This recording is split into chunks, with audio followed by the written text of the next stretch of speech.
La nuit s'achève. Tout devient silencieux. Mais avant de fermer les yeux, il reste une prière qui peut transformer tes dernières minutes en un moment intime avec Allah, le witr. Et si tu découvrais que tu ne l'accomplis peu, être pas comme le prophète sallallahu nous l'a enseigné, la maison est silencieuse. Le bruit de la journée s'est enfin arrêté. Les conversations se sont éteintes, les portes sont fermées, le téléphone est posé quelque part, et même les notifications semblent avoir perdu leur pouvoir. Tu regardes l'heure, il est tard. Ton corps réclame le repos, ton esprit porte encore les traces de tout ce que tu as vécu aujourd'hui, mais quelque chose te pousse à rester debout quelques instants de plus. Peut-être que tu ne le réalises pas encore, mais ce moment peut devenir l'un des plus précieux de ta journée. Car lorsque les créatures dorment, le croyant peut choisir de se tourner vers celui qui ne dort jamais. Allah dit « Et de la nuit, accomplis des prières surérogatoires pour toi, peut-être ton Seigneur te ressuscitera-t-il en une position de gloire. » Surate Al-Isr, 779. Ce verset ne parle pas simplement d'un mouvement du corps dans la nuit. Il ouvre devant le croyant un espace différent, un moment où le bruit du monde diminue et où la conscience peut enfin entendre ce qu'elle étouffait pendant la journée. Car combien de choses avons-nous ressenties aujourd'hui sans jamais prendre le temps de les déposer devant Allah? Une inquiétude que nous avons cachée derrière un sourire. Une faute que nous regrettons sans en parler à personne. Une décision qui nous préoccupe. Une porte que nous espérons voir s'ouvrir.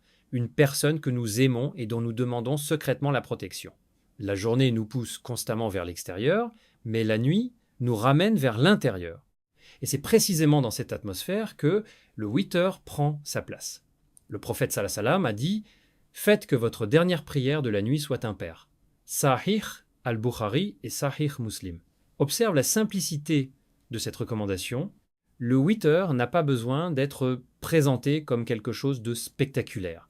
Il peut être cette dernière rencontre, discrète entre toi et ton Seigneur, celle que personne autour de toi ne remarque. Tu peux fermer la porte, poser ton tapis, lever les mains et commencer à prier alors que presque tout le monde dort. Et personne ne saura forcément que tu étais là, personne ne verra tes yeux fatigués, personne n'entendra peu être le tremblement de ta voix lorsque tu récites. Mais Allah sait, Allah voit, Allah connaît ce que ton cœur porte avant même que ta langue ne le formule. Voilà pourquoi cette prière peut devenir profondément intime. Elle ne dépend pas des applaudissements, du regard des autres ou de la reconnaissance humaine. Elle existe entre toi et celui à qui tu retournes finalement. Et peut-être que c'est justement ce dont ton cœur a besoin après une journée passée à courir derrière tant de choses. Nous terminons souvent nos journées par un dernier regard sur les réseaux sociaux, une dernière vidéo, quelques messages, quelques pensées sur demain, puis nous nous endormons avec l'esprit encore rempli du monde. Mais imagine une autre manière de terminer ta journée. Au lieu de laisser ton dernier moment conscient appartenir à ton téléphone, à tes inquiétudes ou à tes problèmes, tu le consacres à Allah, tu te tiens debout devant lui, tu récites ses paroles, tu t'inclines, puis tu poses ton front au sol, et dans cette prosternation, tu n'as plus besoin de prétendre que tout va bien. Tu peux simplement être son serviteur. Peut-être que tu es épuisé, peut-être que tu as échoué aujourd'hui. Peut-être que tu as commis une erreur que tu regrettes, peut-être même que tu t'es éloigné d'Allah pendant toute la journée. Mais la nuit peut devenir le moment où tu reviens. Le witr ne signifie donc pas seulement terminer un nombre impair de rakas. Il peut représenter une décision intérieure, je ne veux pas terminer cette journée loin de mon Seigneur. Et si tu prends cette habitude avec sincérité, quelque chose peut progressivement changer dans ta manière de regarder tes nuits, tes journées et même tes difficultés. Tu commences à comprendre que toutes les journées ne se terminent pas nécessairement par une solution, mais qu'elles peuvent se terminer par une soumission. Tu ne contrôles peut-être pas ce qui arrivera demain, mais tu peux remettre ton cœur entre les mains de celui qui contrôle demain. Alors, lorsque tu te tiens devant Allah dans cette dernière prière, ne pense pas seulement à la façon dont tu dois accomplir les mouvements. Pense à celui devant qui tu te tiens. Pense à cette faveur immense. Malgré tes imperfections, tu as encore la possibilité de l'invoquer, de demander son pardon et de chercher sa proximité. Et maintenant, une question devient naturellement plus importante encore. Si le witr occupe une place aussi particulière dans la prière nocturne, comment le prophète salam-là l'accomplissait-il réellement? Combien de rakas priait-il? Et quelle méthode nous a-t-il enseigné? Il y a une différence immense entre accomplir une prière parce qu'elle est devenue une habitude et l'accomplir parce que ton cœur a compris pourquoi il se tient devant Allah. C'est peu être là que commence la véritable compréhension du witr. Après avoir découvert cette scène silencieuse de la nuit, il faut maintenant regarder cette prière avec un peu plus d'attention. Le witr n'est pas simplement le geste que tu fais juste avant de fermer les yeux, comme on éteint une lumière avant de dormir. Il appartient à la prière nocturne et le prophète, sallam lal, lui a accordé une place particulière. Ibn Umar radiallahu anhuma rapporte que le messager d'Allah sallam laz a dit « La prière de la nuit se fait 2 par 2. Puis, lorsque l'un de vous craint que l'aube n'arrive, qu'il prie une raka qui rendra impair ce qu'il a déjà prié. » Sahih al-Bukhari et Sahih Muslim. Écoute bien cette parole, parce qu'elle contient une facilité que beaucoup de croyants oublient. Le prophète Salama ne nous a pas enseigné que la proximité avec Allah dépend nécessairement de longues heures passées debout. Il nous a montré une porte accessible, même à celui qui commence à peine. Tu travailles toute la journée, tu étudies, tu as une famille, tu as des responsabilités, tu rentres parfois épuisé avec la tête remplie de choses que tu n'as pas réussi à régler, et certains soirs, tu n'as tout simplement pas la force de rester longtemps éveillé. Pourtant, quelques minutes peuvent suffire pour que tu accomplisses ton 8 heures. C'est important, parce que le shaitan peut parfois nous pousser vers 2 extrêmes. Soit nous négligeons complètement l'adoration en nous disant que nous ne sommes pas assez pieux, soit nous imaginons qu'il faut accomplir énormément de choses pour que notre acte ait de la valeur. Mais la sunna nous apprend une autre voie, commencer, persévérer et faire ce que l'on peut avec sincérité. Le prophète sallallahu alayhi wa sallam a dit « Les œuvres les plus aimées d'Allah sont celles qui sont les plus régulières, même si elles sont peu nombreuses. » Sahih al-Bukhari et Sahih Muslim. Cette parole devrait changer notre manière de regarder le witr. Peut être que tu ne peux pas consacrer une longue partie de ta nuit à la prière. Très bien. Mais peux-tu consacrer quelques minutes à Allah? Peux-tu te lever, faire tes ablutions, poser ton tapis et accomplir cette prière avec présence du cœur? Peut être qu'au début, tu la feras rapidement parce que tu es encore fatigué, puis avec le temps, tu apprendras à ralentir, tu apprendras à mieux comprendre ce que tu récites, tu commenceras à attendre ce moment au lieu de le considérer comme une tâche supplémentaire. Et un soir, tu réaliseras que quelque chose a changé. Tu ne pries plus le witr uniquement parce que tu veux terminer tes prières, mais parce que tu veux terminer ta journée avec Allah. C'est une différence subtile, mais profonde. Pense à quelqu'un qui rentre chez lui après une journée difficile, il a reçu une mauvaise nouvelle, une parole l'a blessé, une affaire n'a pas fonctionné comme prévu, il pourrait simplement se coucher avec toutes ses pensées, mais il décide de faire ses ablutions. L'eau coule sur son visage, son rythme ralentit. Il se tient debout, puis il récite. Pendant quelques instants, il n'est plus devant son problème, il est devant son Seigneur.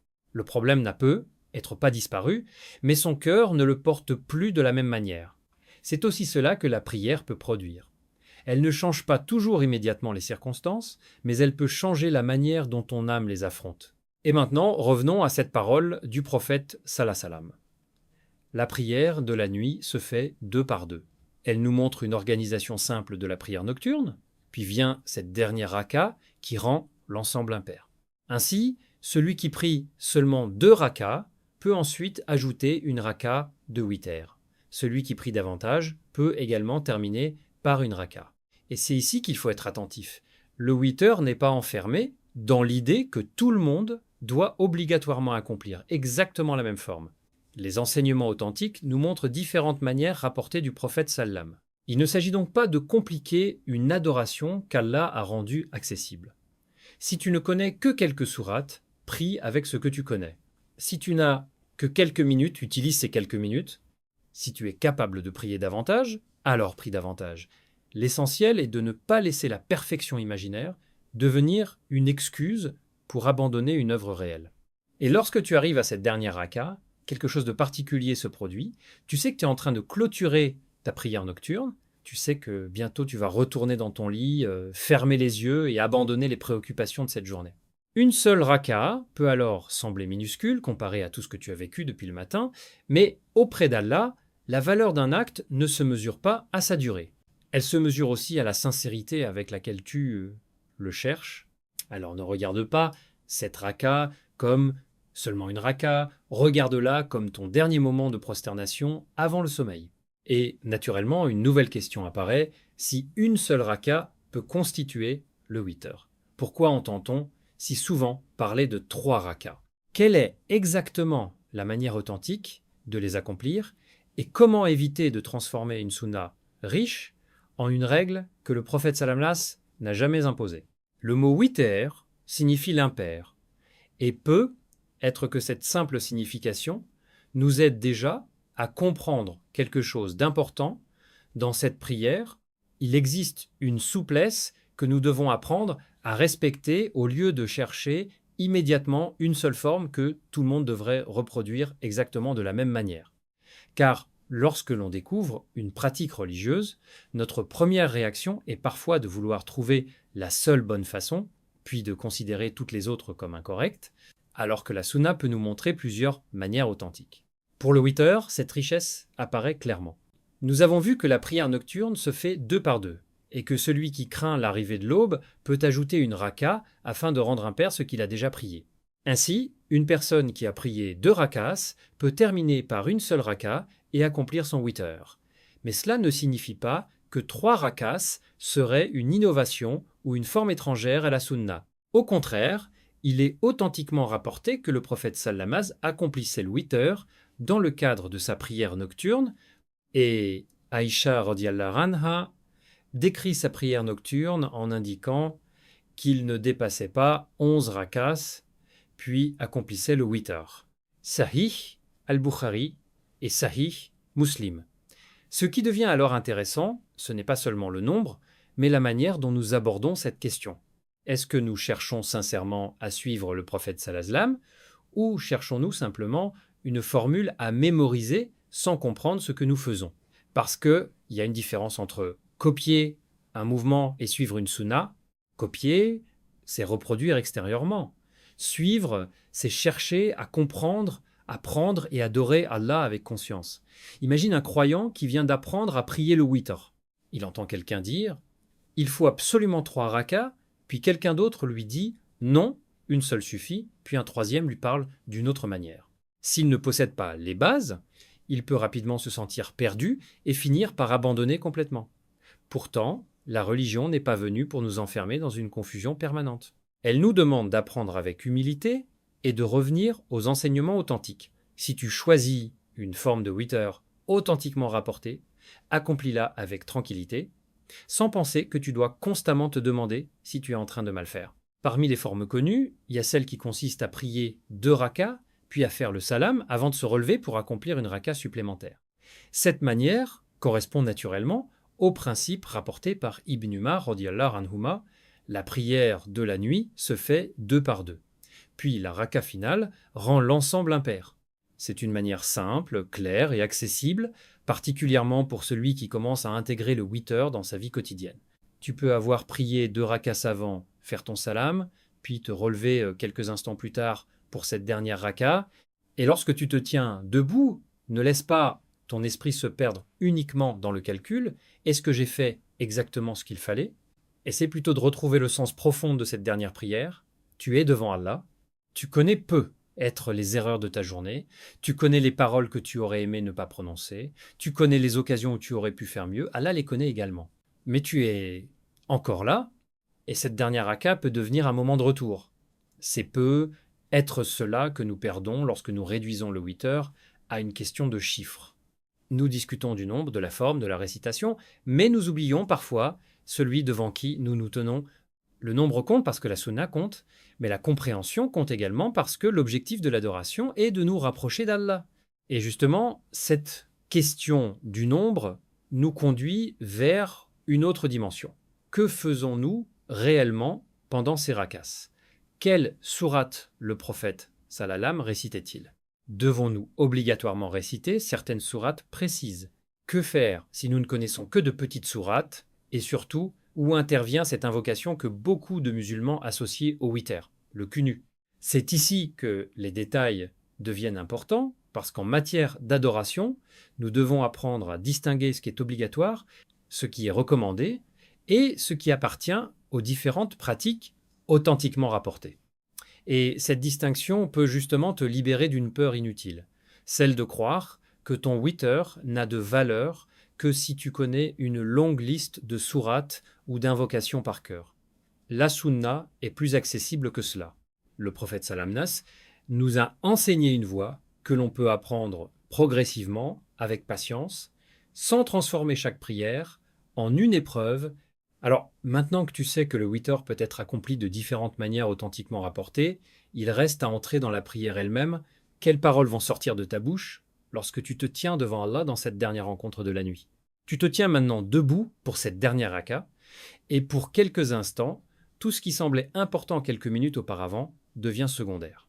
Le téléphone est loin, les conversations sont terminées, les préoccupations de demain peuvent attendre, et il ne reste plus que toi, ta prière et les paroles que tu vas prononcer devant Allah.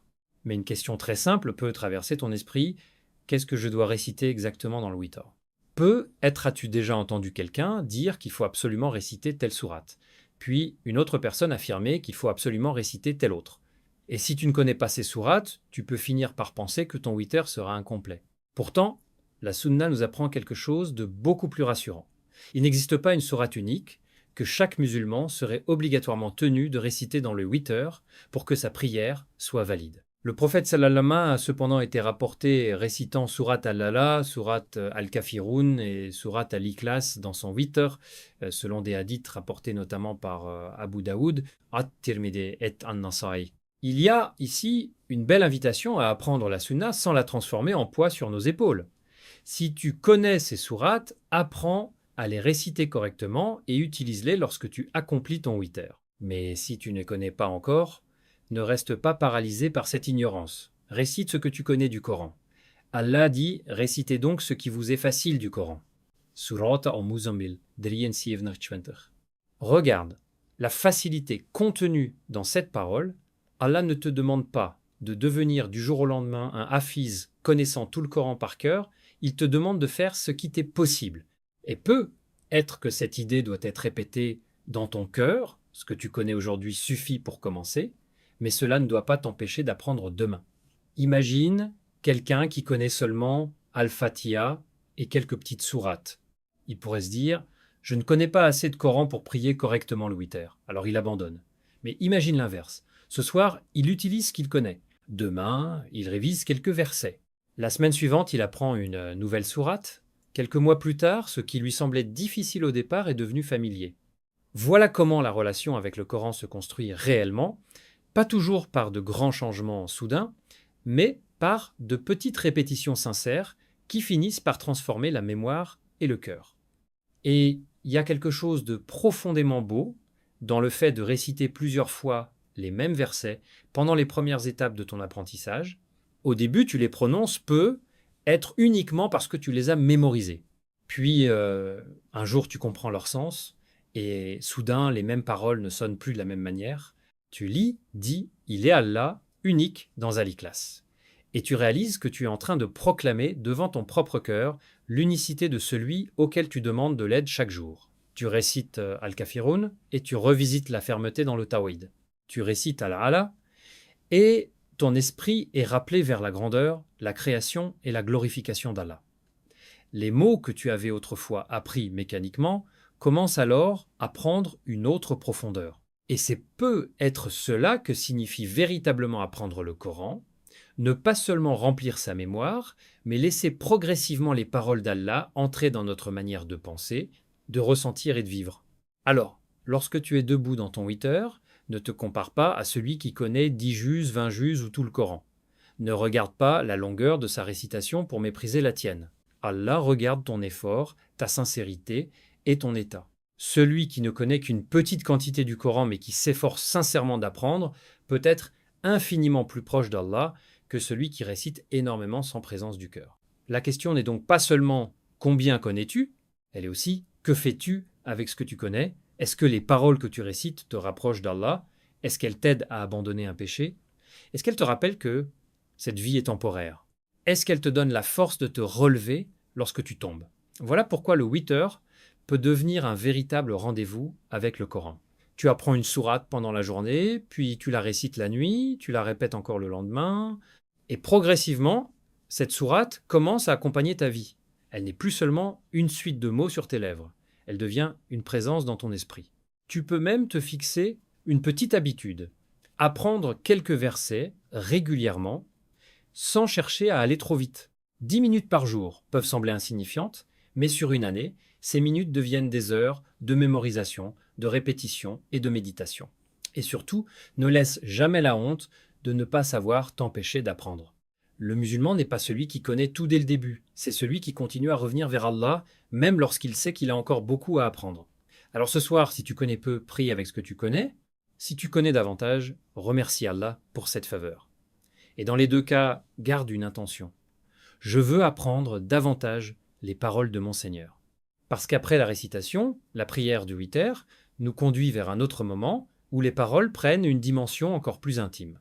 Celui où le serviteur cesse simplement de réciter et commence à demander, à implorer, à reconnaître sa faiblesse devant Allah, l'invocation du Qunut. Tu es arrivé à ce moment de la prière où les paroles prennent une autre dimension. Tu as récité le Coran, tu t'es tenu debout devant Allah, tu as incliné ton corps, puis tu t'es relevé, et maintenant ton cœur se trouve devant une possibilité magnifique. Demander. Demander à celui qui sait déjà ce dont tu as besoin, mais qui aime que son serviteur se tourne vers lui. C'est dans cet espace que l'on rencontre le Qunut du witter. Beaucoup de musulmans connaissent cette invocation, certains l'ont apprise depuis leur enfance, d'autres la découvrent plus tard, et certains hésitent encore parce qu'ils pensent qu'il existe une seule formule que tout le monde doit réciter exactement de la même façon à chaque 8 heures. Or, lorsqu'on revient aux enseignements authentiques, on découvre une réalité plus nuancée et plus belle. Parmi les invocations authentiquement rapportées figure celle que le prophète sallam a enseignée à son petit-fils Al-Hassan ibn Ali radiyallahu anhuma. Ô Allah, guide-moi parmi ceux que tu as guidés, accorde-moi la sécurité parmi ceux auxquels tu l'as accordé, prends-moi en charge parmi ceux que tu as pris en charge, bénis pour moi ce que tu m'as donné et protège-moi du mal de ce que tu as décrété. Sunan Abi Daoud, Jami' at-Tirmidhi et Sunan an-Nasa'i. Écoute simplement le début de cette invocation. Oh Allah, guide-moi. Il y a quelque chose de profondément humain dans ces mots. Parce que nous passons tellement de temps à demander à Allah de changer les circonstances de notre vie que nous oublions parfois de lui demander de nous changer nous-mêmes. Nous demandons, oh Allah, ouvre cette porte, donne-moi cet argent, fais réussir ce projet, guéris cette situation, fais revenir cette personne. Mais combien de fois avons-nous simplement demandé, oh Allah, guide-moi? Et pourtant, que vaut une porte ouverte si nous n'avons pas la guidance nécessaire pour savoir quoi en faire? Que vaut une richesse si elle éloigne notre cœur d'Allah? Que vaut une réussite si elle nourrit notre arrogance? Que vaut même l'obtention de ce que nous désirons si cette chose finit par devenir une cause de notre éloignement de notre Seigneur? La première demande du Qunut nous ramène donc à l'essentiel. Avant de demander à Allah de changer notre monde, demandons-lui de guider notre cœur. Puis vient, accorde-moi la sécurité parmi ceux auxquels tu l'as accordé. Et là encore, pense à ta vie, nous vivons dans un monde où tant de choses échappent à notre contrôle. Nous pouvons verrouiller nos portes, assurer nos biens, surveiller nos comptes, planifier notre avenir, mais nous ne pouvons jamais garantir ce qui arrivera demain. La sécurité véritable appartient à Allah. Tu peux avoir peur pour ta famille, tu peux t'inquiéter pour ton avenir, tu peux ressentir une insécurité que personne autour de toi ne comprend, et dans cette prière silencieuse, tu peux reconnaître « Ya Allah, je ne contrôle pas tout. Toi, tu contrôles tout ». Puis, l'invocation demande à Allah de prendre son serviteur en charge, de bénir ce qu'il lui a accordé et de le protéger du mal de ce qu'il a décrété. Remarque cette profondeur. Tu ne demandes pas seulement à Allah de te donner davantage. Tu demandes qu'il mette la bénédiction dans ce que tu possèdes déjà, parce qu'une petite chose avec la baraka peut être meilleure qu'une grande quantité sans bénédiction. Une petite maison peut devenir un lieu de paix, un revenu modeste peut suffire, une famille imparfaite peut devenir une source immense de miséricorde. Une journée ordinaire peut contenir une proximité avec Allah que tu n'avais jamais ressentie auparavant. Le Qunut t'apprend donc à regarder ta vie différemment. Tu ne demandes pas uniquement davantage de choses. Tu demandes à Allah de mettre le bien dans celle qu'il t'a déjà donnée. Et lorsque l'invocation demande la protection contre le mal de ce qu'Allah a décrété, elle nous enseigne également l'acceptation et la confiance. Tout ce qui arrive n'est pas nécessairement agréable, mais le croyant sait que son Seigneur est sage. Il peut pleurer tout en faisant confiance. Il peut ne pas comprendre tout en continuant à obéir. Il peut demander que la difficulté soit retirée tout en sachant qu'Allah sait mieux que lui ce qui est bon. C'est cela, la véritable humilité. Ne pas prétendre connaître le destin mieux que celui qui l'a décrété, Et peut être qu'un soir, tu seras dans ton witr avec un problème que tu n'arrives plus à porter, tu auras essayé de le résoudre toute la journée, tu auras demandé conseil, tu auras réfléchi encore et encore, puis tu arriveras à ton quenu, tu prononceras « Oh Allah, guide-moi ». Et pour la première fois de la journée, tu arrêteras de chercher toi-même toutes les réponses. Tu remettras ton affaire à celui qui voit ce que toi tu ne vois pas. C'est là que l'invocation cesse d'être une formule apprise par cœur. Elle devient ton histoire, tes peurs entrent dans ces mots, tes espoirs y trouvent une place, tes regrets y trouvent un refuge. Tes projets deviennent des demandes adressées à celui qui sait s'ils sont bons pour toi. Et si tu ne connais pas encore le Qunu par cœur, ne considère pas cela comme une barrière. Apprends-le progressivement. Écoute sa récitation, étudie son sens, répète quelques passages jusqu'à ce qu'ils deviennent familiers. Mais surtout, ne récite jamais une invocation sans chercher à comprendre ce que tu demandes. Lorsque tu dis « guide-moi », ressens le besoin de guidance. Lorsque tu dis « protège-moi », reconnais ta faiblesse. Lorsque tu demandes la bénédiction, rappelle-toi que la baraka ne se mesure pas simplement en quantité. Et lorsque tu demandes à Allah de te préserver du mal, reconnais que certaines choses que tu désires peuvent parfois contenir un mal que toi-même tu ne vois pas. Ainsi, le Qunu devient progressivement une école de confiance. Il t'apprend à demander sans arrogance, à espérer sans exiger, à accepter sans renoncer à invoquer. Et lorsque tu termines cette invocation, tu n'es plus exactement la même personne qu'avant de la prononcer. Tu as rappelé à ton cœur qu'il n'est pas autonome, qu'il a besoin d'Allah à chaque instant.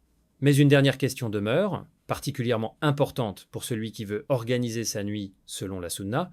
À quel moment faut-il accomplir ce witr? Est-il préférable de le prier avant de dormir ou faut-il attendre la fin de la nuit lorsque tout le monde dort et que l'aube approche? La nuit a maintenant profondément avancé et cette fois, la question n'est plus seulement de savoir comment prier le witr, mais de savoir quand le placer dans ta nuit.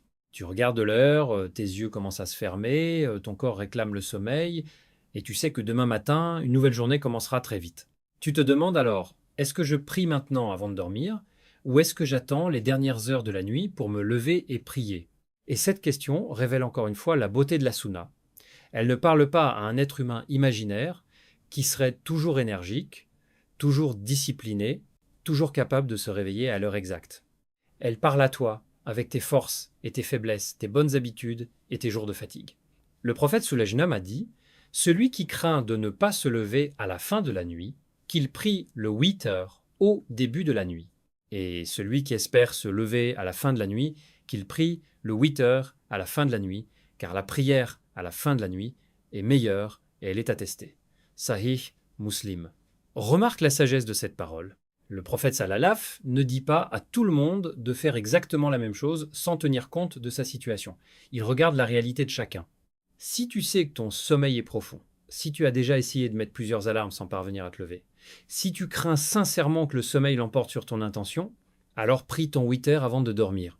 Tu peux faire tes ablutions, dérouler ton tapis, accomplir tes prières nocturnes si tu en as la capacité, puis terminer par le witr avant de te coucher. Tu t'endors alors avec cette tranquillité, j'ai confié ma nuit à Allah et j'ai accompli ma prière. Mais si tu es de ceux qui se réveillent facilement, si tu as l'habitude de te lever avant le fajr et que tu espères réellement accomplir le tahajjud, alors retarder ton witr jusqu'à la fin de ta prière nocturne est meilleur, comme l'indique le hadith, et il y a quelque chose de magnifique dans cette organisation. Tu dors quelques heures, puis soudain tes yeux s'ouvrent, la maison est plongée dans le silence, tu entends peut être seulement le bruit du vent ou quelques sons lointains de la ville. Tu regardes l'heure, il reste encore du temps avant le fajr. Tu pourrais simplement te retourner et continuer à dormir, mais tu te lèves, tu fais tes ablutions. L'eau froide touche ton visage et ton sommeil commence à disparaître. Puis tu entres dans la prière alors que presque personne ne te voit. C'est dans ce genre de moment que la sincérité peut prendre une profondeur particulière. Tu n'as pas été réveillé par une réunion, par un appel ou par une obligation professionnelle. Tu t'es levé pour Allah. Et lorsque tu arrives à la fin de cette prière nocturne, tu accomplis ton witr conformément à la recommandation de terminer la nuit par une prière impaire. Mais imagine maintenant une autre situation. Tu as déjà prié ton witr avant de dormir parce que tu pensais ne pas réussir à te réveiller, puis contre toute attente, tu ouvres les yeux au milieu de la nuit. Tu te sens reposé. Tu regardes l'heure et tu réalises qu'il reste suffisamment de temps avant l'aube. Une pensée peut immédiatement surgir. J'ai déjà fait mon witr, est-ce que je dois le refaire? La réponse est non. Le prophète sallallahu a dit « Il n'y a pas deux witr dans une même nuit. Sunan Abi Daoud, Jami at-Tirmidhi et Sunan an-Nasa'i. Tu peux alors prier des rakas supplémentaires de prière nocturne, deux par deux, mais tu ne répètes pas le witr. » Et cela montre encore une fois que la sunna ne cherche pas à nous enfermer dans des complications inutiles. Tu avais fait ton witr avant de dormir avec l'intention sincère de ne pas le manquer. Allah connaît ton intention. Puis il t'a permis de te réveiller. Profite donc de ce moment pour prier davantage, invoquer Allah et réciter son livre, sans penser que tu dois recommencer ce que tu as déjà accompli. Et peut être que cette situation nous apprend une leçon qui dépasse largement la question du witr. L'adoration n'est pas une compétition contre soi-même. Tu n'as pas besoin de culpabiliser parce que tu n'as pas réussi à te lever à 3 heures du matin. Tu n'as pas besoin de te comparer à celui qui prie chaque nuit pendant 1 heure. Tu dois regarder ta situation, être sincère avec Allah et chercher progressivement à t'améliorer. Peut être qu'aujourd'hui, tu pries ton 8 heures avant de dormir parce que tu sais que tu ne te réveilleras pas. Très bien. Fais-le avec présence du cœur. Puis, quelques mois plus tard, ton sommeil s'est amélioré, ta discipline a changé et tu commences à te réveiller avant le fajr. Tu peux alors déplacer progressivement ton 8 heures vers la fin de ta prière nocturne. La sunna devient ainsi une compagne dans ton cheminement, pas un fardeau qui te fait désespérer. Et surtout, ne transforme pas ton désir de perfection en une raison pour ne rien faire. Si tu sais que tu risques de dormir jusqu'au matin, ne dis pas « un jour je me lèverai pour faire le 8 heures à la fin de la nuit », puis tu passes des semaines sans prier. Fais ce que tu peux maintenant. Prie avant de dormir. Commence là où tu es. Puis avance. Car Allah n'attend pas de toi que tu sois déjà arrivé au bout du chemin avant de faire le premier pas. Et lorsque tu comprends cela, le 8 heures cesse définitivement d'être une simple question d'horaire, de nombre ou de formule. Il devient un rendez-vous que tu protèges selon ta réalité, une petite œuvre régulière qui peut accompagner tes nuits pendant des années. La question finale n'est donc peu, être plus, est-ce que je suis capable de faire beaucoup, mais plutôt, quelle place suis-je réellement prêt à donner à Allah dans les dernières minutes de ma journée? La maison est maintenant complètement silencieuse. Tu poses ton téléphone, tu te tiens debout. Tu récites quelques versets, puis tu t'inclines devant celui qui connaît toutes tes inquiétudes, tu te prosternes devant celui qui connaît tes blessures que personne d'autre ne voit. Et finalement, tu termines ton 8 heures. Peut être que rien n'a changé extérieurement. Tes problèmes sont toujours là. Tes dettes sont peu, être encore là. Tes questions restent peu, être sans réponse.